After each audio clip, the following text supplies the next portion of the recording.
Hello la team, bienvenue dans le temple du spectacle. Allez, c'est parti. Roméo Lavia, la team, n'est-ce pas, blues aux États-Unis, à l'ordre du jour. Bien avant que je ne puisse développer, n'est-ce pas, cette vidéo, commence par t'abonner, liker, partager la vidéo. Le plus important, c'est de grandir parce qu'on a un objectif. 10K. Vous êtes sur la meilleure des chaînes, n'est-ce pas, en termes de contenu sur le blues, sur les blues de Chelsea et la Barclays English Premier League en Afrique. Donc, en gros, c'est grâce à vous, Africains, qu'on va, n'est-ce pas, développer la notoriété de cette chaîne. Grâce à vous, allez, let's go. Roméo Lavia. En tout cas, ça, c'est un cas à part pour les blues de Chelsea. Je n'arrive pas à comprendre c'est quoi le mécanisme. Qu'est-ce qu'on a utilisé comme mécanisme pour acheter un joueur aussi blessé qui est déjà de prime abord qui est blessé et qui arrive dans un effectif où il essaie de récupérer juste quelques minutes, après il rechute et du coup plus rien. En gros, le staff médical, il est vraiment à remettre en cause, à remettre en question. Il fut un temps où on avait un certain Eva Carneiro, ok? C'était, n'est-ce pas, c'était la médecin en chef, n'est-ce pas, de l'équipe de blues de Chelsea, mais malheureusement, elle a été virée par José Mourinho, parce que oui, selon The Special One, il n'avait pas aimé, n'est-ce pas, le comportement de la dame, parce qu'elle était entrée sur le terrain sans l'aval de José Mourinho. Mais depuis son départ, en tout cas, je pense, à mon humble avis, que notre club, il souffre. Notre club, il est en train de passer des moments, n'est-ce pas, terrible dans l'infirmerie. L'infirmerie, elle est remplie. On dirait un stade. On dirait, n'est-ce pas, une salle de spectacle. On est où là? C'est Chelsea ou quoi? C'est un club, n'est-ce pas, de réfugiés, de blessés. Ou c'est un camp de blessés de guerre. Un camp où on recense, n'est-ce pas, les blessés de guerre. Je n'arrive plus à comprendre. On est un club qui a déboursé beaucoup de millions. On a acheté, n'est-ce pas, Roméo Lavia. Il a été acheté à prix d'or 52 millions de livres sterling de Southampton à Chelsea. Comme bilan, n'est-ce pas, sur le terrain, c'est un match, plus rien. Et vous allez me dire qu'il faudrait que nous attendions, n'est-ce pas, grand-chose de ce joueur. Donc, on a payé ce que l'on appelle un injury prone en anglais. Oui, parce que là, moi, je n'arrive pas à comprendre c'est quoi. Quelle a été. Je pense que Vivel et Stewart, ces deux gens-là qui s'occupent, n'est-ce pas, du recrutement, n'est-ce pas, au sein de notre club, ils analysent d'abord les datas, tout ce qui va avec, ils collectionnent certains, n'est-ce pas, stats pour, n'est-ce pas, donner leur aval afin de recruter un joueur. C'est vrai, le projet, il est bon. Il part, n'est-ce pas, autour des jeunes pour reconstruire une équipe solide qui va compétir avec les grands d'ici 2 à 3 ans. Mais de là aussi, il faut que nous remettions en cause cette politique-là. Parce que pour le moment, je suis vraiment très sceptique à l'idée que certains gars comme Christopher Nkunku, Carney Chukwuemeka, Roméo Lavia, ces trois piliers, ces trois tauliers-là, puissent, n'est-ce pas, performer à Chelsea. Parce qu'ils sont tellement bons en blessure que sur terrain. Parce que oui, après, n'est-ce pas, la bonne prestation de Carney Chukwuemeka, le gars, il rechute.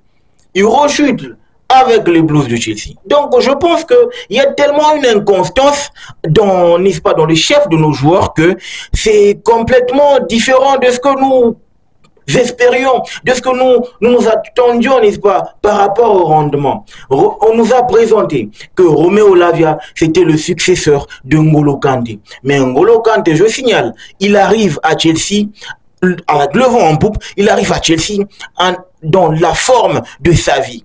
Oui, parce que c'était le seul milieu qui pouvait te casser les lignes et le seul milieu qui était très bon physiquement. Donc, sa condition physique, elle était bonne. Mais déjà que ça n'augure rien de bon pour Roméo Lavia, du moins pour les saisons à venir. Parce que oui, c'est un manque à gagner pour l'équipe de Chelsea. Tu débourses 52 millions de livres. Déjà, le rendement, il n'est pas là. C'est complètement différent. L'infirmerie qui, n'est-ce pas, ne fait que se remplir avec une équipe de médecins nuls à mourir. En gros, c'est quoi le projet? En tout cas, moi, je suggérerais à Todd Boehly de pouvoir, n'est-ce pas, revoir sa politique ou de revoir le staff médical. Parce que oui, ça commence à en faire de trop. En tout cas, cette team-là, du staff médical, elle a échoué amplement. Oui, elle a échoué amplement. On ne peut pas nous servir, n'est-ce pas, nous, en tant que Blues, ce genre de spectacle. On est très bon à l'infirmerie que sur terrain. On est très bon, n'est-ce pas, en termes de blessés que sur terrain. On a une ossature quasi complète à l'infirmerie que sur terrain. Donc là, c'est donner du travail à Pochettino de bricoler encore. Parce que imaginez un seul instant, si ce gars avait été disponible durant toute la saison, quelle serait la qualité de notre milieu de terrain? Parce que oui, je sais très bien qu'on n'a pas ce genre de profil. Oui, c'est le seul qui pouvait te casser les lignes beaucoup plus rapidement. Oui, on nous a donné Cesare Casadei, mais malheureusement, on ne fait pas confiance à Cesare Casadei. On n'a que Romeo Lavia qui pouvait te performer. Caicedo, c'est pas vraiment un 6. Enzo, c'est pas vraiment un casseur. Donc, en gros, on avait que le Romeo Lavia. On pouvait compter sur lui. On pouvait, n'est-ce pas, former une ligne d'attaque, une ligne de milieu, n'est-ce pas, des Thanos. Mais j'ai comme l'impression que pour le moment, là, on titube, on galère à l'idée d'aligner ne fût-ce qu'un bon 11. Parce que de prime abord, je pense que le 11 qu'on a actuellement là, c'était pas le 11 dessiné lors du mercato estival 2023. Oui, en tout cas, moi, dans le 11, je ne voyais pas ce que je suis en train de voir là. On a dû s'accommoder, on a dû bricoler, on a dû sortir une équipe au travers des jeunes qui pouvaient, n'est-ce pas, qui potentiellement étaient considérés comme des backups. Mais chance nous a souri, ils ont performé et ils sont là, ils donnent le meilleur d'eux-mêmes. Question, n'est-ce pas, de donner de la valeur à ce blason, à ce logo, n'est-ce pas, que le Blues de Chelsea. Parce que oui, moi déjà que je commence à en avoir ras-le-bol sur le fait qu'on est en train d'accumuler beaucoup plus de blessés que des résultats sur terrain. Je pense que j'ai vraiment de quoi s'inquiéter pour l'avenir, parce que oui, là, il est out pour toute la saison. Parce qu'on ne sait même pas s'il va revenir lors de la pré-saison. Donc, rien n'indique qu'il reviendra lors de la pré-saison. C'est quel genre de blessure? C'est quel genre de blessure? À Southampton, c'était déjà un taulier, un cadre qui, n'est-ce pas, était vraiment difficile à bouger. Qu'est-ce qui s'est passé? En fin de saison, il a contracté cette blessure qui l'a plombé, qui l'a fait rechuter à Chelsea. Mais qu'est-ce qui s'est passé? Parce que oui, on a 5 bons matchs pour l'instant, parce que le calendrier, il vient de sortir. Le calendrier des États-Unis, n'est-ce pas, il vient de sortir. On va pas compter sur lui. On va pas en tout cas compter sur Romeo Lavia. Parlons de calendrier. Au State, on va jouer Wrexham au mois de juillet 2024. On joue Wrexham à Santa Clara en 2024, juillet 2024.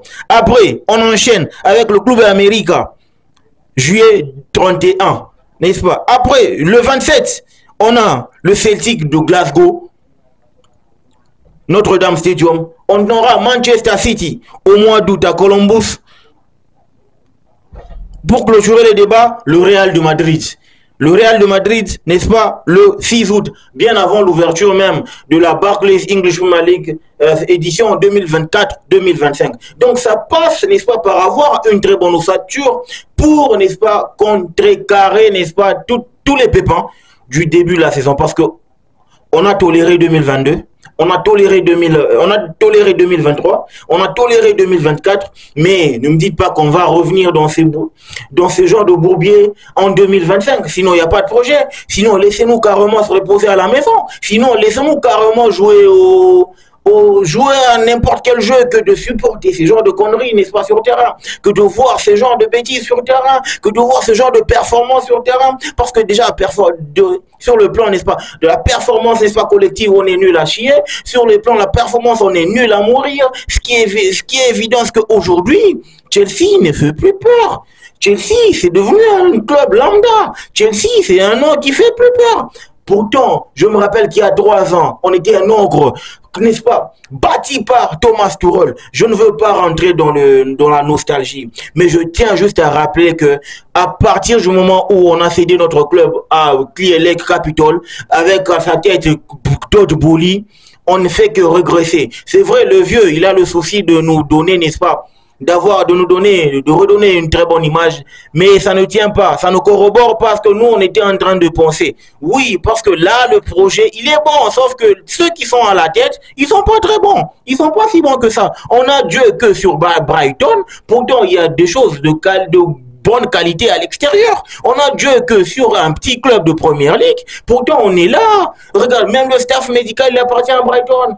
Mais c'est quoi le projet? On veut créer un Brighton bis. On veut avoir un Brighton bis, n'est-ce pas, sur terrain? Même, n'est-ce pas, le superintendant. Mais, sérieux, ce club, il me fait penser à... Je sais pas. C'est vrai, on commence à avoir des ondes positives. On commence à avoir, n'est-ce pas, des signaux positifs. Mais il faut que l'hémorragie s'arrête. Il faut que ça s'arrête. Il y en a marre, il faut que ça s'arrête maintenant et que ce club retrouve, n'est-ce pas, son meilleur des niveaux pour que nous puissions aller de l'avant. Parce que là, sérieusement, c'est quoi le projet? On n'achète que des joueurs blessés. On achète, dans leur data, il n'y a vraiment pas une indication qui indique que ce joueur, il a accumulé beaucoup de blessures et qu'il ne faut pas que nous l'achetions. Il n'y a pas. Il y en a ras-le-bol. Moi, j'ai horreur de ça. Le seul joueur qui peut te tenir toute une saison, c'est Cole Palmer. Ah, sérieux. Vous comptez sur Cole Palmer, le gars qui enchaîne match après match. Derrière, il y a qui? Todd Boehly doit revoir, n'est-ce pas, ce staff médical-là. Moi, il ne me rassure pas. Il ne m'inspire pas confiance. Donc, en gros, si on commençait par là, ça va vraiment aider à notre club, n'est-ce pas, de pouvoir performer et d'aller en avant. Déjà qu'on marche à tâtons. On fait tout à tâtons. Donc, en gros, même le projet, il est à tâtons. Genre, on est où là? On doit reprendre notre place. Il y a de petits qui arrivent, hein. Il y a de petits qui arrivent, je vous signale. Si aujourd'hui, on commence à se titiller avec les Brighton, Newcastle, c'est dire le niveau. Réveillons-nous, les Blues. Donc, en gros, c'était ça l'actualité du jour. Prenez soin de vous, les gars. N'oubliez pas que la santé, c'est important. Le football mérite d'être vécu. Ciao.